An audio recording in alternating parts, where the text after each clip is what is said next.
അങ്ങനെ saint Philomena ചർച്ചിൽ പോയതിനു ശേഷം പിന്നെ പോയത് one of the most popular palace ആയിട്ടുള്ള നമ്മുടെ സ്വന്തം മൈസൂർ പാലസിലേക്കാട്ടോ പോയത്. മുതിർന്നവർക്ക് 100 രൂപ കൊടുത്താൽ മാത്രമാണ് കേട്ടോ ഈ പാലസിലേക്ക് പ്രവേശിക്കാൻ പറ്റുള്ളൂ. അതുപോലെ തന്നെ നമ്മുടെ കാലുകളിലെ ചെരുപ്പുകളെല്ലാം ഊരി ഒരു ചാക്കിലേക്ക് നമ്മൾ ആക്കി വെക്കുകയും വേണം. മഹിഷ്ട്രു എന്ന പേരിന് ശേഷമാണ് മൈസൂരി എന്ന പേരിലേക്ക് വന്നത്.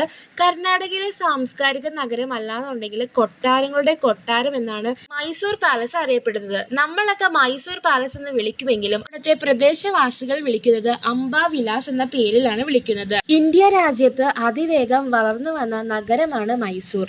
ഒരു കാലത്ത് കർണാടക സംസ്ഥാനം അറിയപ്പെടുന്നത് തന്നെ മൈസൂരി എന്ന പേരിലാണ്. 14ാം നൂറ്റാണ്ടിലാണ് ആദ്യമായി ഈ കൊട്ടാരം നിർമ്മിച്ചത്. അതിനുശേഷം നിരവധി തവണ നവീകരണം നടത്തിയിട്ടുണ്ട് കേട്ടോ. 400 വർഷത്തോളം മൈസൂർ ഭരിച്ച രാജവംശം വൊഡയർ രാജവംശമാണ്. ഇന്ത്യ രാജ്യത്ത് ഇത്രയും കാലം നാട് ഭരിച്ച രാജവംശം വേറെ ഇല്ല കേട്ടോ.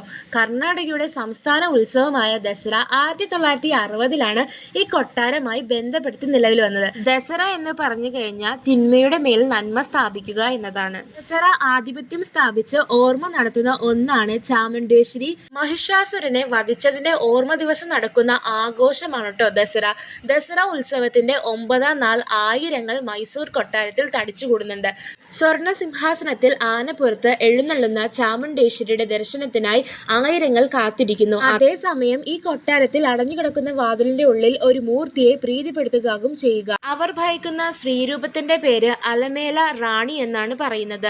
400 വർഷത്തോളം അവരുടെ ശാപത്താൽ മൈസൂർ രാജകുടുംബം വേട്ടയാടുന്നു എന്നതാണ് ഐതിഹ്യം. അപ്പോൾ മൈസൂർ പാലസിന്റെ ബാക്കി ഹിസ്റ്ററി ഞാൻ അടുത്ത വീഡിയോയിൽ അപ്ലോഡ് ചെയ്യുന്നതായിരിക്കും. അപ്പോൾ എൻ്റെ വീഡിയോ ആദ്യമായിട്ടാണ് കാണുന്നവരെങ്കിൽ please subscribe to my YouTube channel. അപ്പോൾ ബൈ ഗൈസ്.